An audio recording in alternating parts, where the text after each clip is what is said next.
Welcome to the So That's Why podcast, where we unpack the science behind everyday health questions. I'm Jen. I'm Chris. And I'm Matt. I don't know if you've noticed, but magnesium has had quite a moment recently, hasn't it? It has. It went from sitting on the pharmacy shelves to becoming one of the most talked about supplements of 2025. So today we're asking, why do we actually need it? Yeah, from where I sit on the e-commerce side of things, the growth data on this one has been quite extraordinary, really. So search volumes up, sales figures are up, customer questions, everything seems to be spiking. And it seems like a lot of this momentum started, from what we can tell, with a viral bedtime drink recipe, and it just kept building. Yeah, that's the Sleepy Girl mocktail, which I'm not sure Instagram algorithm or TikTok will have shown either of you. But there's actually real science behind why it caught on. That said, there's considerably more to magnesium than a bedtime drink. Yeah, much more. So magnesium is involved in over 300 enzymatic reactions in the body. It's one of the most widely needed minerals that we have, yet it's one of the most consistently underconsumed. Over 300. That's not a mineral, is it? That's like a superhero mineral, a captain. Maybe you should call that one the captain mineral. I don't know. Like a full-time employee doing 300 jobs simultaneously with no pay rise and no recognition. Yep, it really is a hero. But here's what surprised me in the research. Somewhere between 10 and 30% of people may have what's called subclinical magnesium deficiency. So that's a level that's low enough to affect how they feel day to day, but not low enough to actually show up on a standard blood test. Exactly, which is part of why it often goes undetected. So standard blood tests measure serum magnesium, but only about 1% of the body's total magnesium is actually circulating in the blood. The rest is stored in bones and soft tissue. So the test you take to check your magnesium then might not even tell you if you're running low, which is, I guess, like checking whether your car needs more oil by looking at the colour of the bodywork. Yep, that analogy works well, captain analogy. But actually, because just like with your car, you often don't notice the problem until several things start behaving oddly at once.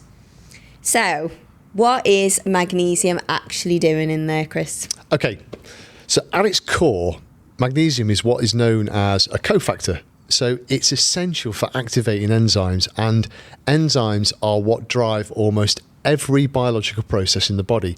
So that's from muscle contraction to nerve signal transmission, protein synthesis, blood sugar regulation. All of these things depend on magnesium being present to trigger or complete the reaction. And that list alone, it covers most of what people mean when they talk about just feeling well. But there's one more connection worth pulling out specifically, and that is magnesium is needed to convert vitamin D into its active form. So we've covered vitamin D in a previous episode, but even if your levels look fine on a blood test, without adequate magnesium, your body can't actually use what it has. Absolutely, and studies have confirmed this. So magnesium deficiency can significantly reduce how effective vitamin D is. So the two are genuinely inseparable in practice. So they're functionally interdependent.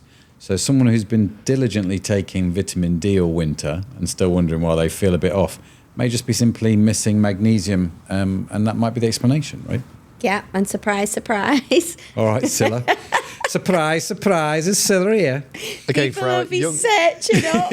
for our younger viewers or American, you'll have no idea who Scylla is, but do look her up because she was a British legend. treasure. Yeah. Particularly surprise, surprise. Surprise, surprise was But great. surprise, surprise, there's a sleep connection too, which could be added into people not feeling great. So magnesium, that regulates the activity of something called the GABA receptors. And GABA is a neurotransmitter that essentially signals to your nervous system to stand down and relax. Yep, and when magnesium levels are low, that calming signal is weaker, which can make it harder to switch off at night. So research has shown associations between low magnesium status and difficulty both falling asleep and a poor overall sleep quality. So the spike then in people asking about this isn't just noise. There's an actual neurological mechanism behind the sleep connection, which makes a lot more sense of why it's sustained well beyond this sort of one viral recipe. Yeah, and that mechanism, it really does explain the trend, and it makes even more sense when you understand why deficiency is so widespread. Because, and people will be glad to hear this, it is not simply a case of people just making poorer food choices. Yeah, exactly. There are several structural reasons why it's hard to get enough. So one of the more surprising reasons actually is soil depletion. So intensive farming over the past several decades has significantly or meaningfully reduced the mineral content of agricultural soil, which in turn means that magnesium-rich foods contain less magnesium than they historically would have. So we need to eat significantly more spinach than previous generations, just to get the same amount from an equivalent portion, which is brilliant news given the cost of living crisis. And on top of that... As if that wasn't enough. Yeah, as if that wasn't enough. There's also factors like food processing. So when a grain is refined, the outer bran layers, where most of the magnesium sits, is removed. So white bread or white rice, they can contain a fraction of what their whole grain versions do. That's right. And then, as often is the case, there's the stress factor too. So under physiological or psychological stress, the body excretes more magnesium through the kidneys. So people under consistent pressure are depleting their stores faster than they're replacing them. So the more stressed you are, the more magnesium you lose, which makes the stress response harder to manage, which depletes more magnesium, which is one of those spectacularly useful loops our bodies seem to have. It really is. And caffeine and alcohol add to it too. So because they both increase magnesium excretion through the kidney. So if you're using a coffee to survive a stressful week and then a glass of wine to wind it down, you could actually be pushing your levels in the wrong direction from multiple angles all at once. And on top of that, as if that's not enough already, we've got to think about calcium, because very high calcium intake, particularly from supplements, it can actually compete with magnesium for absorption. So the balance between those two matters more than most people think. So minerals in competition with each other. I guess going back to surprise, surprise, then it's a bit like a talent show where one of them gets through and the other one's sent home on the bus, right? It's not far off. And it doesn't stop there, because certain medications, they deplete magnesium as a side effect too. So you've got proton pump inhibitors, which are widely prescribed for things like acid reflux, and then you've got diuretics as well. They both increase magnesium excretion through the kidneys. Yeah, that's a really important one to flag, actually, because that long-term PPI use is, in particular, is associated with clinically significant magnesium depletion. So it's well documented, but still under-recognised in practice.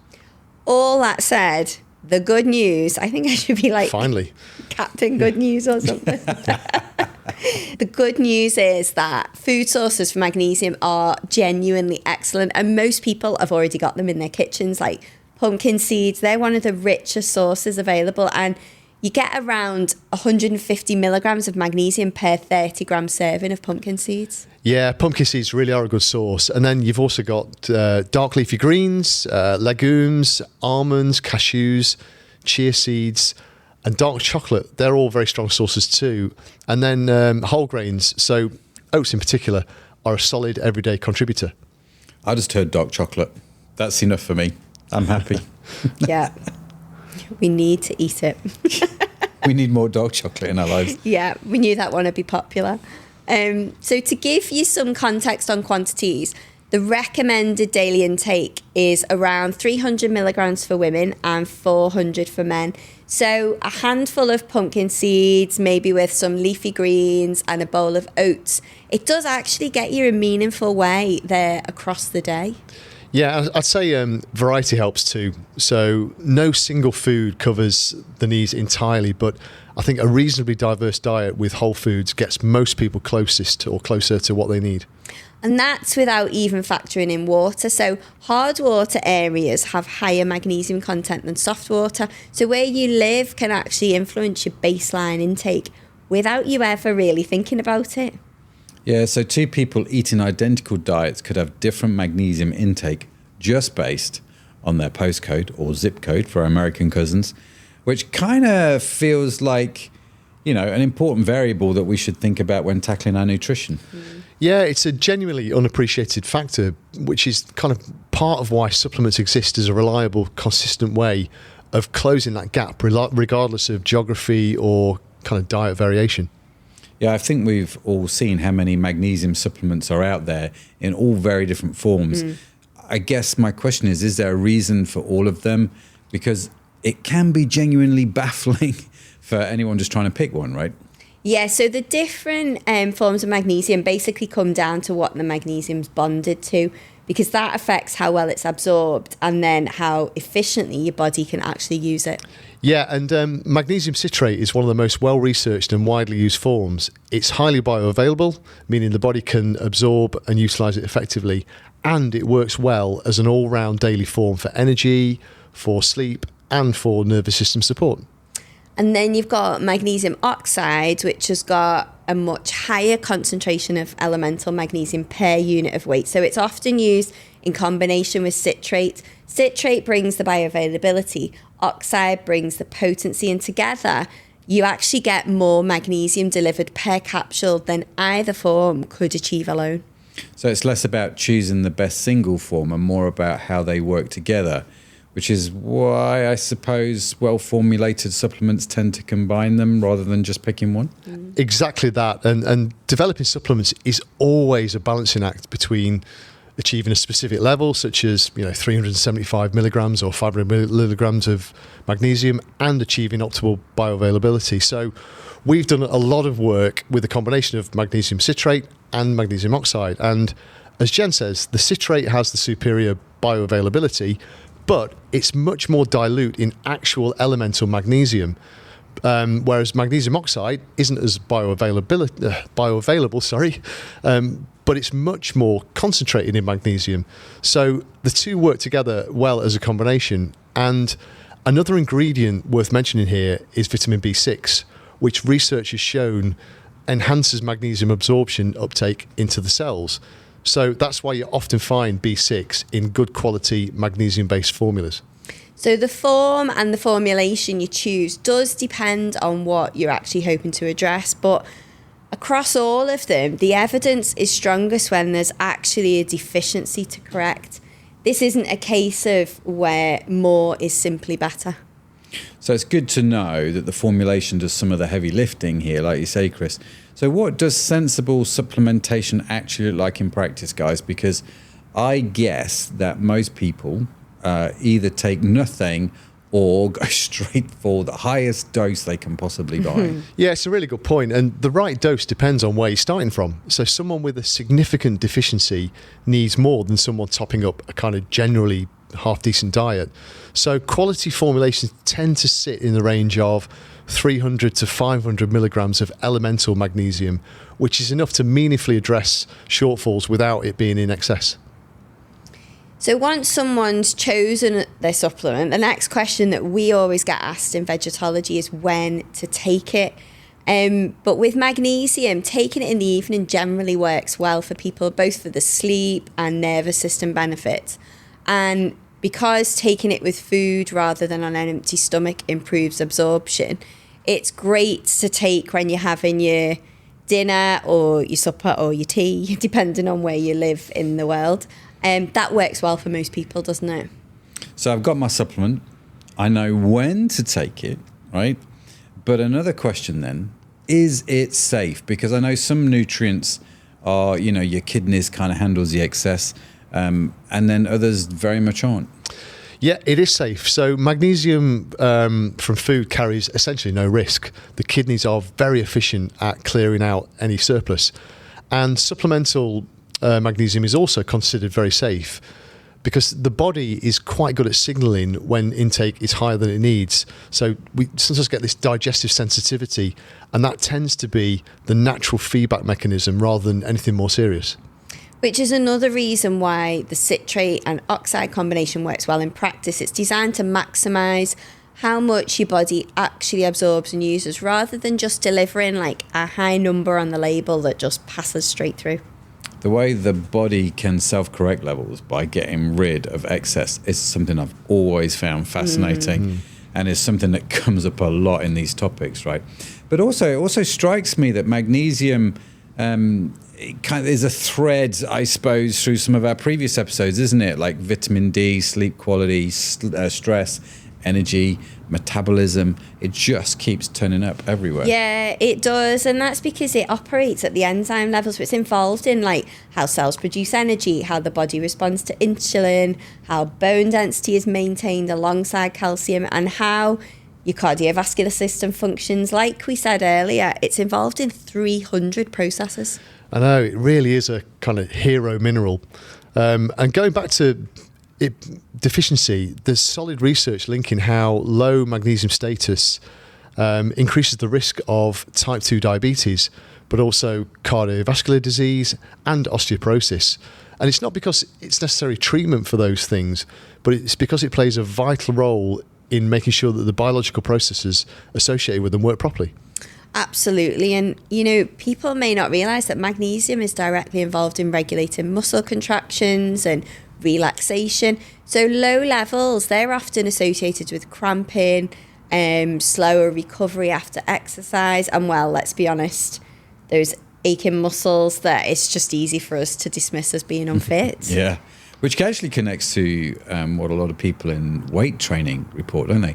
They notice a difference in recovery when they start taking the magnesium, and when they take it consistently. It's one of those things where the mechanism, I think, explains the experience rather than it just being some kind of weird placebo. Yeah, I totally agree. And that's exactly what the research suggests. So there was a study in 2017, and it found that magnesium supplementation significantly reduced muscle damage markers and improved recovery in athletes. So the effect was measurable, not just subjective.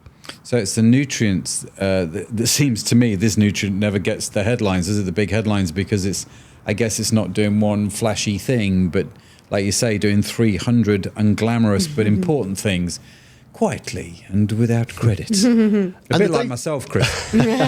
I'm saying absolutely nothing. But you're right, and the data reflects it. I mean, you alluded to it earlier, that this category, the magnesium category, grew by over 1,000% in 2025, which for a mineral that has been around forever is pretty remarkable. And that kind of sustained growth usually means that people are genuinely notice something, not just kind of catching a short-term trend. Which makes sense because the mechanisms are real, aren't they? You know, the sleep connection, the stress loop, the energy and muscle recovery, these aren't wellness myths. The evidence base is pretty solid. So for once, then, the trend and the science seem to be pointing in the same direction. I'll be honest, I was hoping for more nonsense to pull apart. It would have been more fun to debunk. It really would, but this one holds up. So back to our original question, why do we need magnesium? So we need magnesium because it's the cofactor behind hundreds of biological processes. And without adequate levels, the enzymes managing your energy, your nervous system, your muscles, even your vitamin D status can't do their jobs properly. And because modern life has worked against our levels from multiple directions at once, depleted soil, processed food, stress, caffeine, often without us making the connection to a single mineral. So that's why magnesium has earned its moment, not because of a pink drink, but because the science of what it does and what happens when we don't have enough. So that's it for this week. Hit subscribe wherever you're listening or watching and drop us your questions in the comments. We really do read them. Thanks for geeking out with us, but for now, that's it from me. That's it from me. And that's it from me. Bye for now.